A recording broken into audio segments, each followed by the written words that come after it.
Dokumentasi. Ya, karena kami tuh kenapa harus video selalu ya Pak? Karena memang dari kampus itu sangat menekankan adanya dokumentasi gitu. Jadi kita tuh apa-apa tuh kenapa kita sering live gitu bahasanya Pak? Karena dosen nekanin terus untuk dokumentasinya jangan lupa gitu. Jadi saya baik, terima kasih buat kesempatannya. Izinkan saya mempresentasikan hasil kerja praktis saya kurang lebih 45 hari kerja, di mana judulnya saya ambil itu adalah pengaruh penggunaan IC motor blower EBM terhadap suhu di dalam chamber alat biosafety kabinet di PT Bumi Indah Putra. Mungkin sebelumnya bapak-bapak udah kenal kita. Izin memperkenalkan diri kembali, nama saya Agus Alvena Waluku, NIM di kampus itu 120430017. Saya sama kayak Eka juga dari program studi teknik biomedis di Institut Teknologi Sumatera. Next slide. Oke, mungkin secara general di sini nanti saya akan membahas terkait pendahuluan, kemudian pelaksanaan KP, hasil KP-nya apa aja, dan yang terakhir itu adalah penutup. Nah, alasan mengapa saya mengambil judul pengaruh penggunaan suhu di dalam alat biosafety itu ada 3, yaitu perkembangan karena adanya perkembangan teknologi, kemudian berhubungan dengan kesehatan dan keselamatan kerja, dan yang terakhir yaitu karena adanya temuan dari perusahaan kalibrasi, di mana perusahaan kalibrasi yang kita gunakan untuk biosafety kabinet itu adalah PT Vamed Kalibrasi, di mana perkembangan teknologi yang saat ini itu memainkan peran penting lah di dalam meningkatkan kualitas hidup manusia. Dari meningkatkan kualitas hidup manusia ini berdampak pada kesehatan dan keselamatan kerja. Nah, untuk meningkatkan keselamatan kerja ini atau K3 di dalam lab mikrobiologi, maka adanya atau dibuatlah terciptanya alat biosafety kabinet. Nah, di mana alat ini itu dibuat bukan cuma untuk melindungi si user ataupun sampelnya, tetapi juga melindungi lingkungannya. Nah, karena di dalam biosafety kabinet ini komponen paling pentingnya itu ada 2. Yang pertama motor blower sama HEPA filter. Nah, karena di sini adalah pembahasannya motor blower, apabila motor blowernya ini tidak berfungsi dengan baik, maka akan terganggunya sistem ventilasi di dalam chamber atau di dalam ruang kerja, yang dapat menyebabkan suhu di dalam kabinet ini bisa menjadi meningkat atau terjadinya peningkatan suhu. Nah, di sini ada 3 jenis rumusan masalah yang saya angkat. Yang pertama, apakah jenis motor blower sentrifugal yang digunakan saat ini itu memiliki pengaruh yang signifikan terhadap suhu. Kemudian yang kedua itu ada apakah terjadinya perbedaan suhu ketika kita menggunakan jenis motor CKE ataupun jenis motor EBM. Dan yang ketiga itu adakah faktor lain yang mempengaruhi panas di dalam chamber alat biosafety kabinet. Oke, di sini tujuannya saya bagi menjadi 2, ada tujuan umum dan tujuan khusus. Di mana tujuan umumnya itu saya bisa mengetahui apa saja parameter-parameter kalibrasi di dalam menguji atau bisa dikatakan kita layak untuk menjual biosafety kabinet itu. Kemudian yang kedua itu apa saja komponen-komponen dari BSC, dan yang ketiga itu mengetahui bagaimana cara kerja BSC sebenarnya. Dan untuk yang secara khusus, tujuan khususnya itu saya bisa mengetahui pengaruh motor blower yang digunakan saat ini, yaitu CKE dan EBM terhadap suhu di dalam chamber. Nah, secara umum untuk pelaksanaan kegiatan hampir sama seperti yang sudah disampaikan sama Eka. Kita mulai dari tanggal 5 Juni sampai 5 Agustus sebenarnya, tapi dikarenakan tanggal 5 itu hari Sabtu, bertepatan di hari Sabtu, makanya kita cuma kerjanya sampai hari Jumat di tanggal 4. Untuk waktu pelaksanaannya mungkin ada sedikit perbedaan sama Eka. Itu di minggu pertama itu kita hampir sama, tapi tentang pembagian job desk saya di bulan awal ditempatkan di divisi R&D. Kemudian saya juga sama Eka ada melakukan filing dokumen, terus saya juga merekap cuti karyawan, membuat surat penawaran ongkir. Terus di sini yang sering diminta sama Pak Adit itu cross check sertifikat sebelum ditandatangani. Oke, next.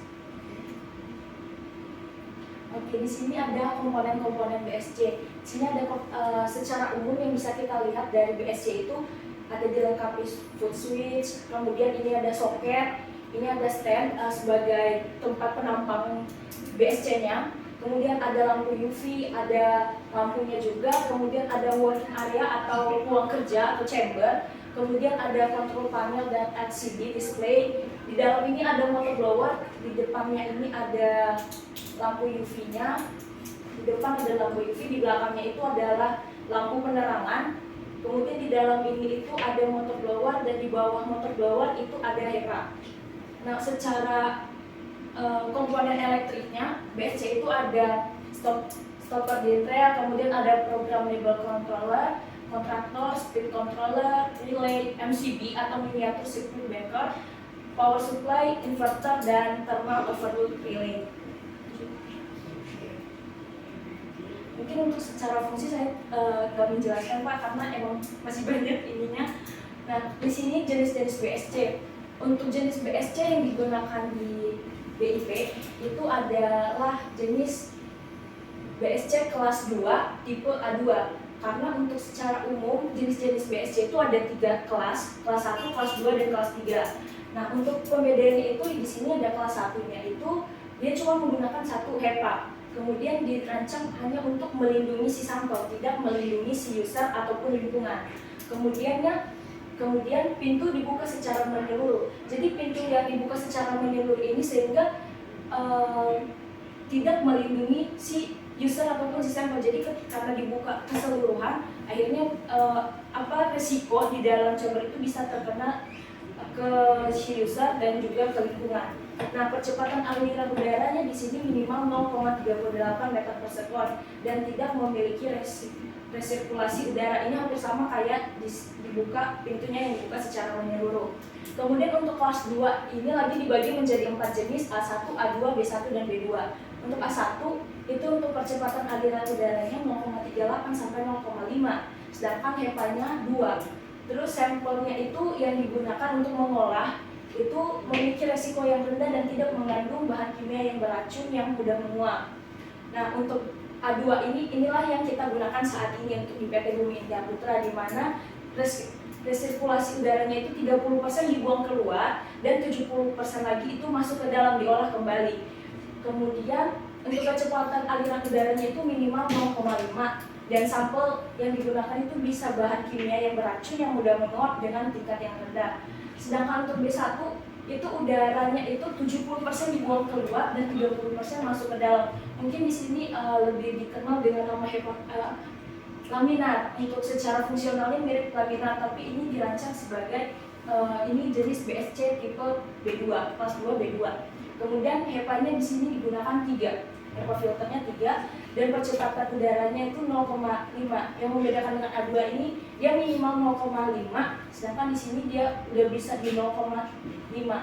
Untuk B2 HEPA yang digunakan itu 2, terus udara yang dihasilkan 100% dibuang keluar. Kalau di B1 dia 70% dibuang keluar, 30 masuk, sedangkan B2 itu semuanya full dibuang keluar. Nah, kemudian untuk percepatan udaranya minimal 0,5. Nah, yang membedakannya di B2 ini dia memiliki sistem alarm. Jadi apabila aliran penghisapnya itu berhenti atau tidak bisa berfungsi, maka muncul nanti si alarm atau ada bunyi alarm dan digunakan untuk sampel bahan kimia yang beracun. Nah, untuk kelas 3 ini saya juga kurang tahu di mana kelas 3 ini digunakan ya Pak. Untuk kelas 3 ini HEPA-nya 3, kemudian wajib menggunakan sarung tangan karena luap penetrasi di kedap gas. Jadi si user ini tidak langsung, karena kan ada bolongan gitu kan di ininya, jadi di situ sudah langsung ada sarung tangannya. Jadi si user ini ketika mengolah sampel di dalam chamber itu dia tidak langsung terkontaminasi karena ada kedap gas. dan tingkat perlindungannya juga lebih tinggi dari kelas 1 dan kelas 2. Oke, jenis motor blower. Nah, jadi motor blower yang digunakan saat ini itu adalah jenis brush atau yang kita kenal di sini CKE, jenis CKE. Bukan jenis apa sih namanya? Merek gitu ya. CKE buatan centrifugal, jenis blower gitu. Iya, jenis Ini kalau brush jenis itu motor.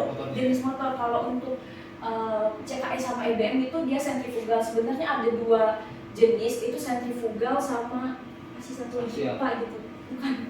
Nah,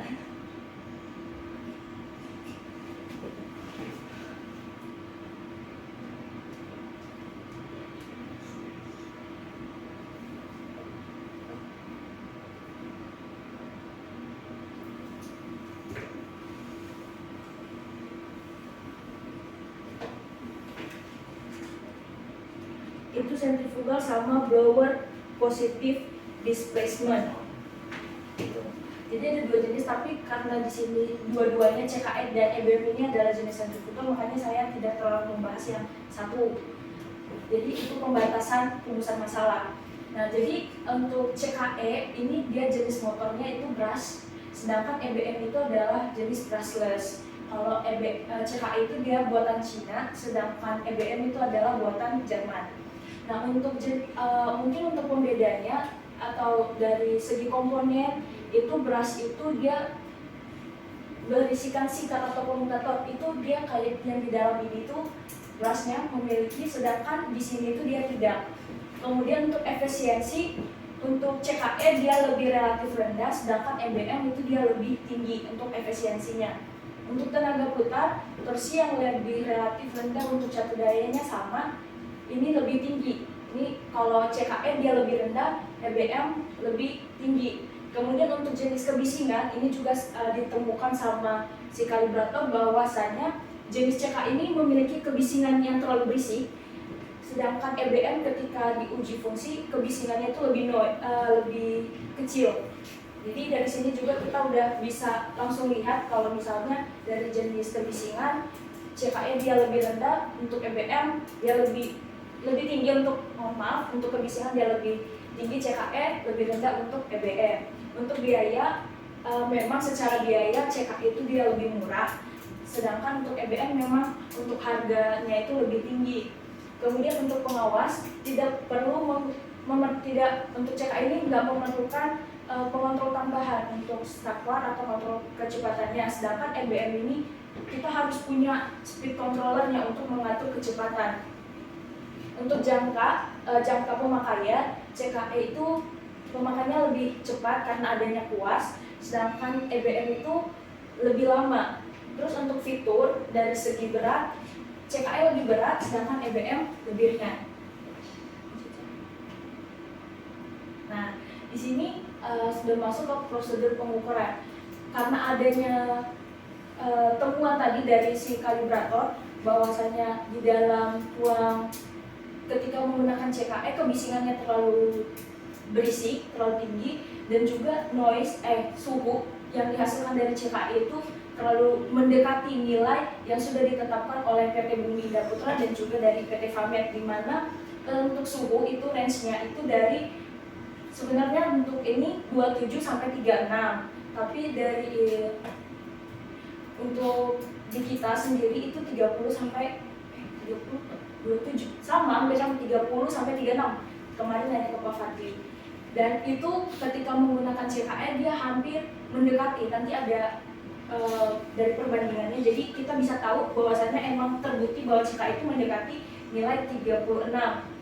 Nah, di sini untuk prosedur pengukuran mendapatkan nilai suhu itu kita menggunakan alat ukur pengukur suhu Elitech, di mana Elitech ini kita letakin pas di bawah HEPA filter. Dengan di sini kita kasih bantuan kawat atau kabel, dan ininya itu kabelnya digantungin, ininya di setting. Nah, ini sebelum kita gunakan Elitech ini atau kita bisa mengaturnya di aplikasi itu Elitech Logwin. Jadi kita atur dulu di aplikasi itu, bisa kita download di desktop. Nah, nanti ini kita masukin di sini, kita atur berapa kita membutuhkan waktunya. Kemudian di sini ada dua yang menjadi pembeda ketika lampunya hidup dan lampunya mati. Itu terbukti adanya terjadinya perbedaan suhu ketika kita menggunakan lampu dan juga tidak menggunakan lampu. Nah, setelah data dari si Elitech ini sudah mendapatkan hasilnya dari lampu hidup dan lampu mati, kita olah lagi datanya di Elitech Loquin. Kita lihat berapa saja pengukuran yang sudah dihasilkan. Nah, dari sini nanti maka terciptanya grafik. Oke, next chart. Nah, di sini adalah hasil pengukuran tanpa lampu. Pertama kita menggunakan kita ukur tanpa lampu. Ini ada CKE, kita mendapatkan rata-rata 32,7 derajat, sedangkan untuk EBM dia 29,5. Jadi sangat signifikan perbedaan ketika kita menggunakan EBM dan juga CKE. Ini dari 32 untuk CKE, sedangkan di sini dia cuma dapat 29 derajat Celcius. Nah, sedangkan ketika kita menggunakan lampu naik jadinya dari 30, maksudnya coba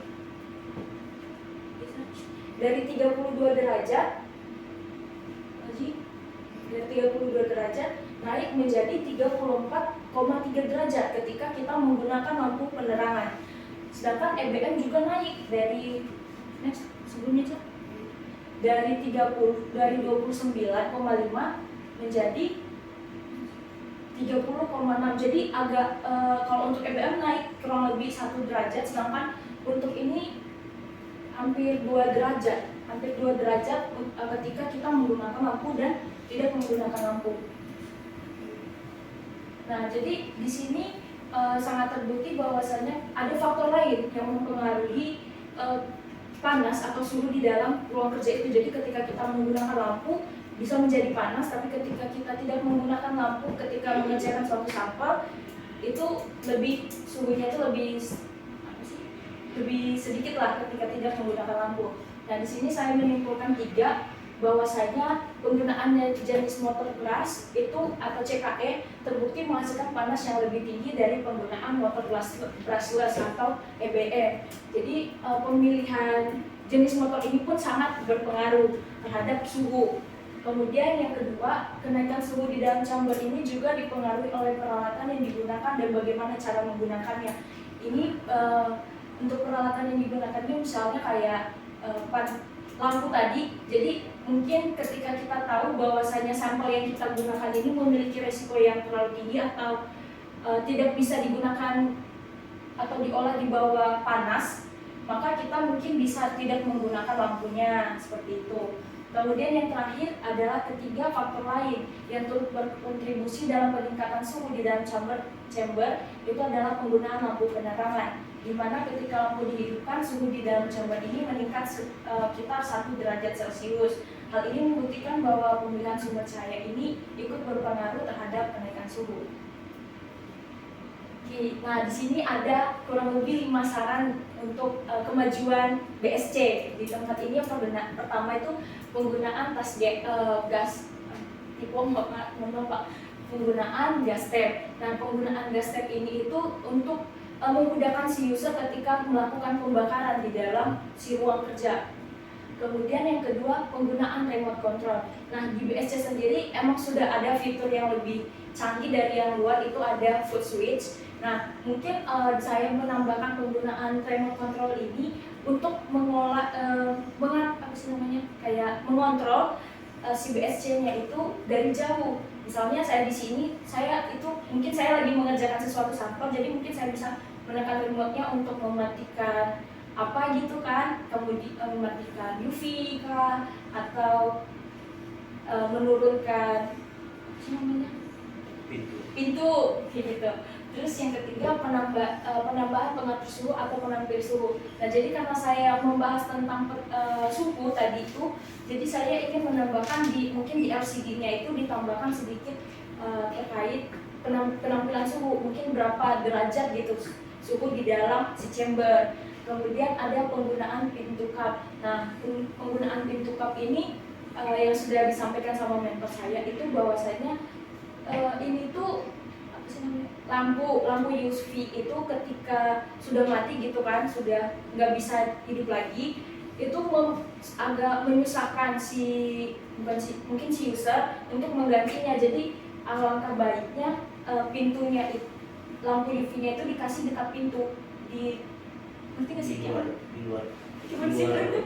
chamber, jadi diletakkan di pintu. Nah iya, diletakkan di pintu gitu Pak, jadi biar lebih mudah mengganti si lampunya. Dan yang kelima itu penggunaan sistem knock dan knock. Nah jadi itu tuh karena kan kita juga nggak tahu si pembelinya ini apakah ruangan laboratoriumnya memiliki pintu yang besar untuk bisa langsung kita masukkan. Jadi untuk penggunaan ini bisa lebih mudah untuk bongkar pasang. Tapi saya juga kurang tahu bagaimana apakah si komponen elektriknya itu tadi kayak motornya itu harus dipasangkah atau bagaimana. Tapi saya menyarankan untuk bisa dibuka pasang gitu. Mungkin itunya untuk rangkaian motor blowernya itu mungkin dari kita udah kita pasang. Jadi body-bodinya itu kan yang membuat dia besar juga adalah body gitu kan. Jadi kayak bisa dibongkar pasang kayak gitu untuk saran. Nah mungkin sekian hasil dari presentasi saya. Kalau misalnya ada pertanyaan, saya persilakan.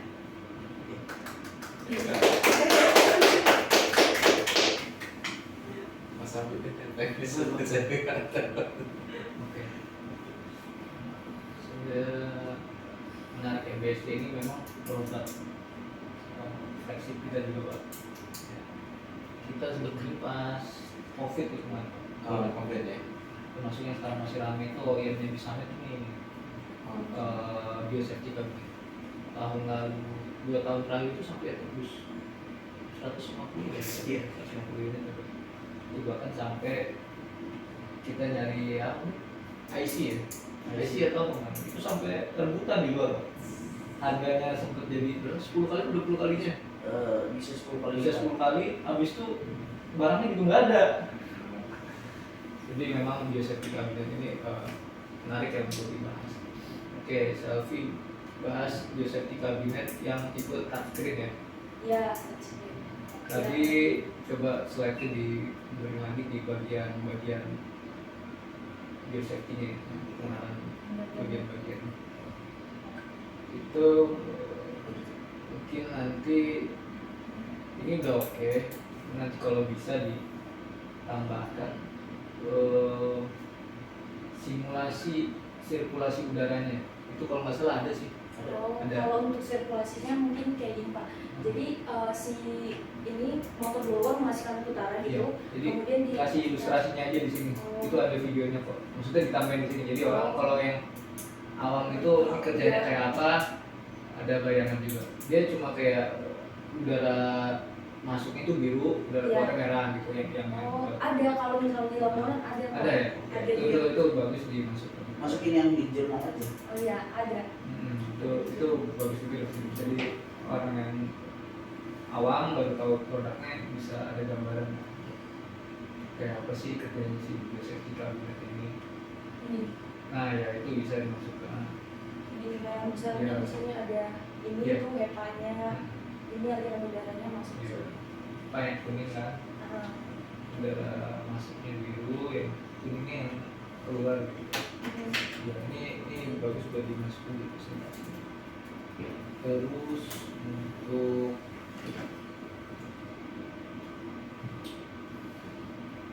tadi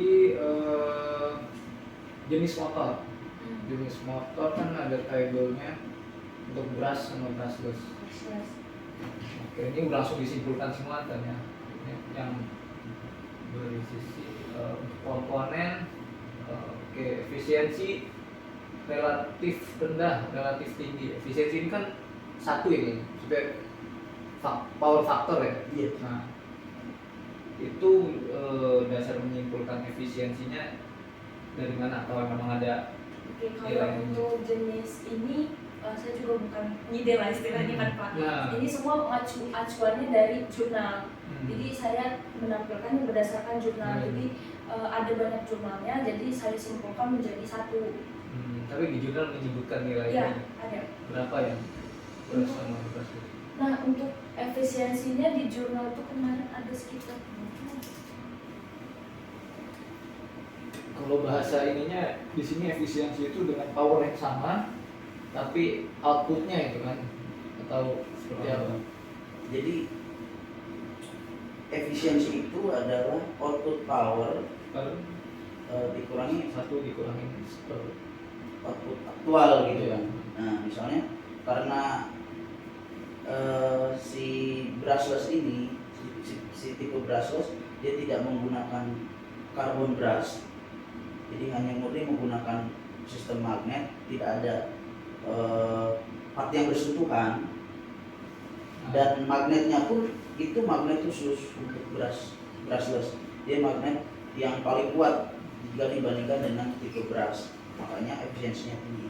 Nah untuk brush, kenapa efisiensinya relatif rendah? Karena satu tadi ada dia pakai brush, ada apa namanya, bersentuhan langsung dengan apa, stator dan rotornya, di kadang menghasilkan panas. Jadi ya, panas itu energinya kalau ada yang hilang di panas Bisa. itu, Iya. efisiensinya relatif rendah. Oke. Lalu untuk kebisingan, sempat diambil nggak datanya? Yang TKN berapa, yang PPM berapa? Sempat. Nah, berapa desibel? Tapi lupa karena nggak terlalu ngebahas gitu loh Pak. Oke, nanti kalau Tapi dari kalau segi ada kebisingan nanti ada. oke. Jadi oh ini tabel ini udah kesimpulan. Tapi kan kalau orang yang kritis, emang berapa sih gitu kan? Itu bagus nanti disiapkan juga datanya ketika ditanya. Terus biaya juga mungkin bisa dicari-cari juga kan. Terakhir lebih berat lebih ringan ini apa? Beban berat ya? Iya. Berat motor motor sama blowernya ya. Nanti datanya juga nggak apa-apa dimasukin berapa kilo sih yang EBM, berapa kilo yang CKE, karena berat ini terkadang sensitif juga ke pengiriman kan. Oke, lanjut lagi ke yang next nih kalau nggak salah, yang grafik suhu brush sama brushless ya, yang tanpa lampu dulu. Oke. Ini nggak ada yang saya ingin, cuma secara penyajian data kayak gini bagusnya itu bisa disatukan atau dengan scale yang sama, misalkan sebenarnya 32 sampai 3 atau 28 sampai 34 dengan scale yang sama. Jadi kalau disatukan kan ketika bisa kelihatan langsung. Kalau dipisah gini bagusnya dengan apanya bahasanya ini, nilainya yang sama. Jadi kita tahu titiknya ketemunya di mana perbedaannya. Kalau ini kan yang satu 28 sampai 30,2, yang ini 32 sampai 34. Jadi beda penampilannya dengan ini yang sama. Kalau mau dipisah seperti ini ya. Itu aja sih. Terus yang keduanya juga sama ya, yang dengan lampu ya. Oke. Terakhir masukannya gas step. Oke. Gas step ini kan buat pembakaran ya. Memang kayak lamina, biosafety, terus lemari asam ini kita belum diaplikasiin belum. Jadi selang gas apa? Jadi kan di dalam itu bisa semacam kompor kecil. Cuma sempat ngawur juga yang belang terakhir itu yang panas. Itu pakai kompor dapur gitu. Dia pakai Iya, jadi selang kompor itu masuk ke depan, dia pakai kompor kecil yang ukuran mungkin kompor Rina itu kali yang satu. Lalu pakainya yang mungkin bukan kompor begitu.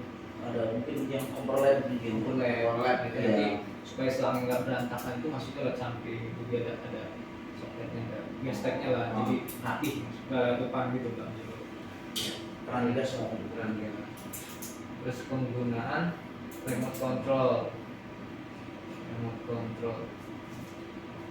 Oke, ini mungkin dengan lab yang banyak alat ya, yang operatornya mungkin labnya mau efisien, operatornya satu, alatnya banyak gitu kan. Remote itu jadi solusi juga. Oke.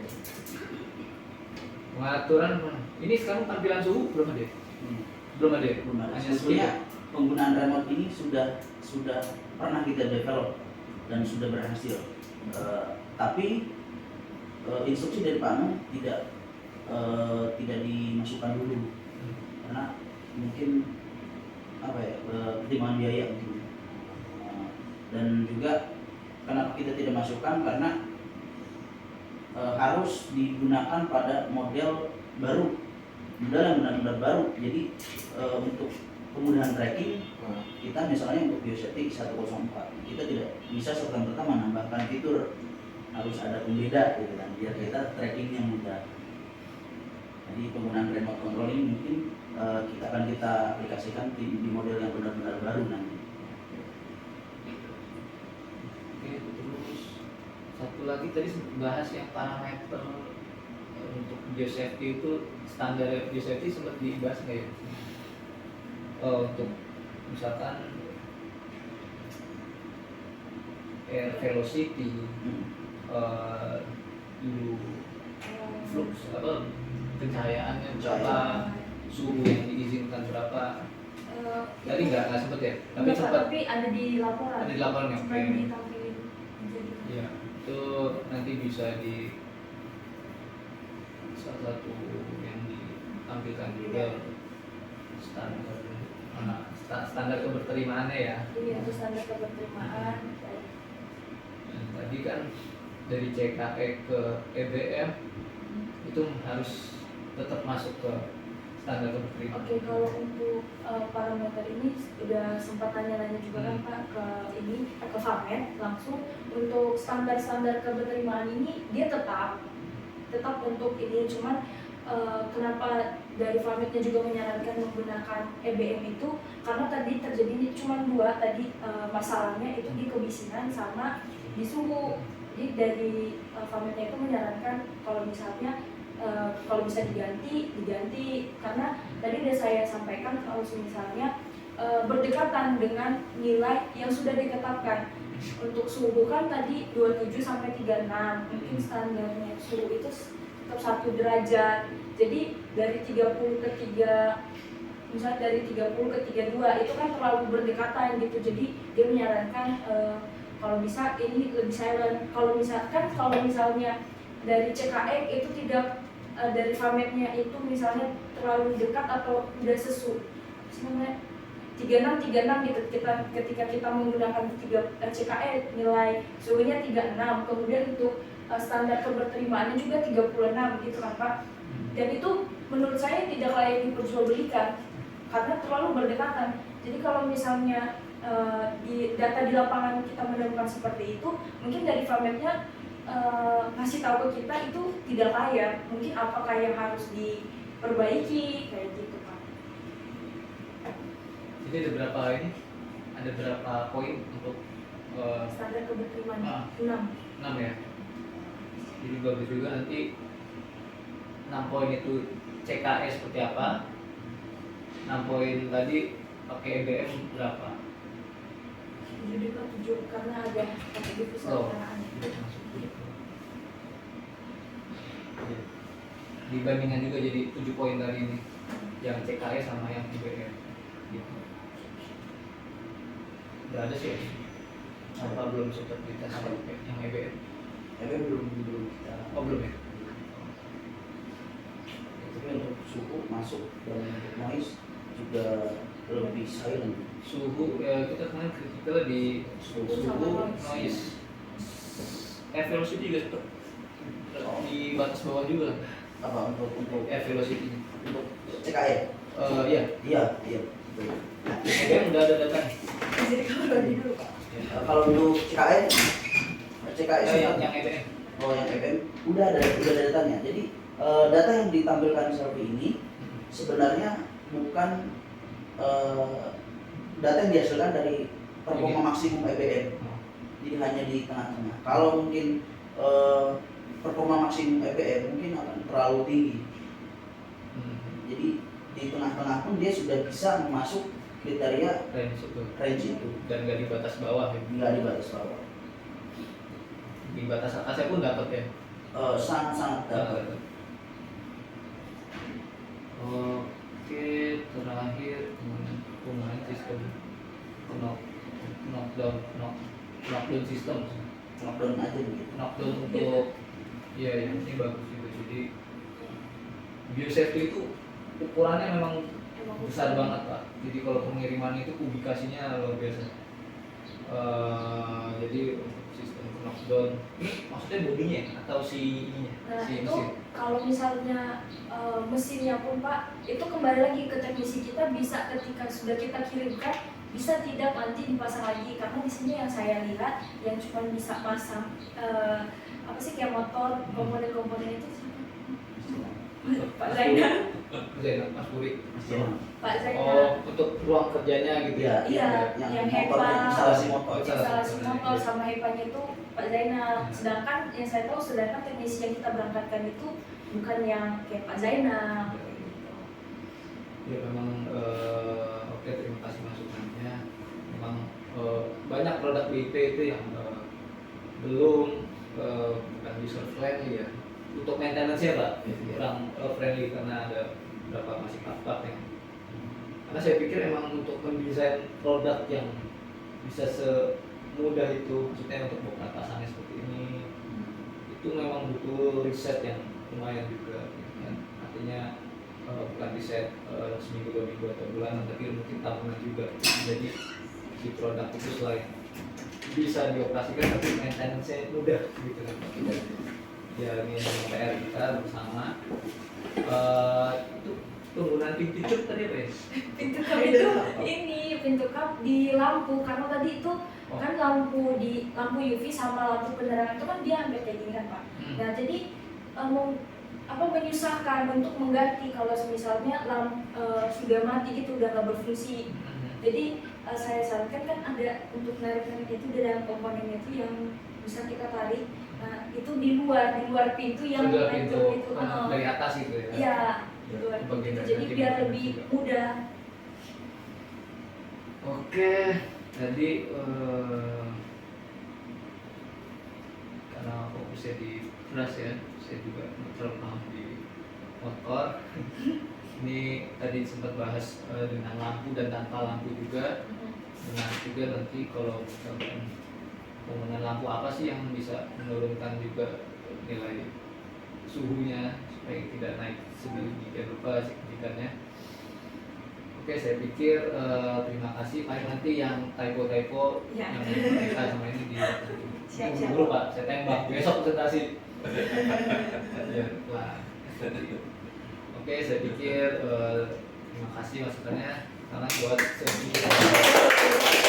Saya tutup. Oh iya, iya. Baik, terima kasih buat kesempatan. Bapak ini udah ada Pak, masukan? lanjut ya. Lanjut. Kalau saya sih dari klasifikasi kelas BC aja yang diperjelas. Coba lihat lagi di bukan di kelas. Nah ini kelas 2 nya yang mana? Ini kelas karena waktu dipindahkan ke ini kampus namanya ke PPT rusak.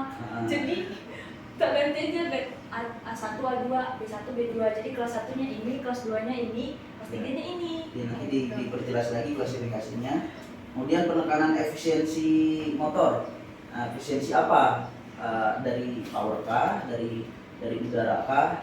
Jadi mungkin di sini mungkin maksudnya efisiensi power. Power motornya.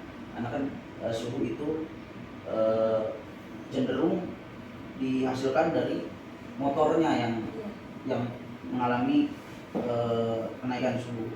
Kemudian penekanan bahwa EBM merupakan isi motor. Nah, isi motor ini apa? Jadi dijelasin lagi. Cukup itu aja sih dari saya. Lanjut. Ya mungkin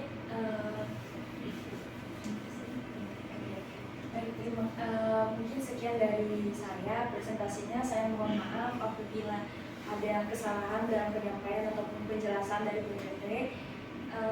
Saya sampaikan juga mengucapkan banyak terima kasih buat Pak Izon, Pak Abid, Pak Rohamid yang sudah membimbing kita. Emang banyak banget yang memang kita tidak dapat di kampus, kita dapat di sini. Mungkin juga kayak yang sebenarnya nggak perlu kita dapat gitu dari Mbak Diana, misalnya bagaimana cara membuat PO, bagaimana membuat cuti dan lain sebagainya itu kita jadi paham gitu kan. Mungkin emang dari emang ini kayaknya kerja beneran kerja kayak Iya. gitu. Oke, jadi mungkin kita juga Jumat kan udah selesai lah Pak.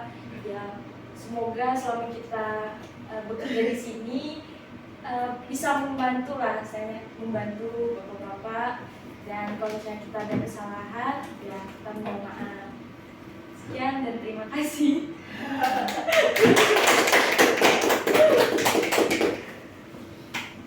Jadi memang kalau mahasiswa atau siswa PKL ini perform Pak, kita pasti libatkan banyak. Ya. Justru kita libatkan banyak, kita kasih pengalaman lebih luas. Kayak sampai bantu latihan tugas. Tapi kalau nggak perform, kita juga ngasih malah repotin. Apa yang mau di share ke mereka Iya. gitu ya.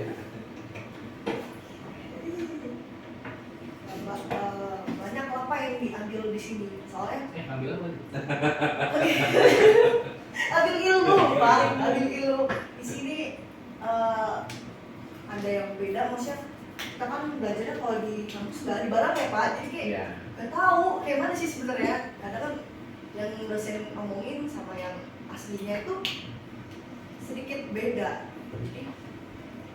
Ya apa ya Pak, pengalaman yang baik.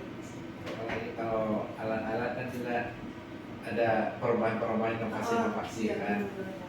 Ini apa di bahannya masih yang lama Ah. dan Iya.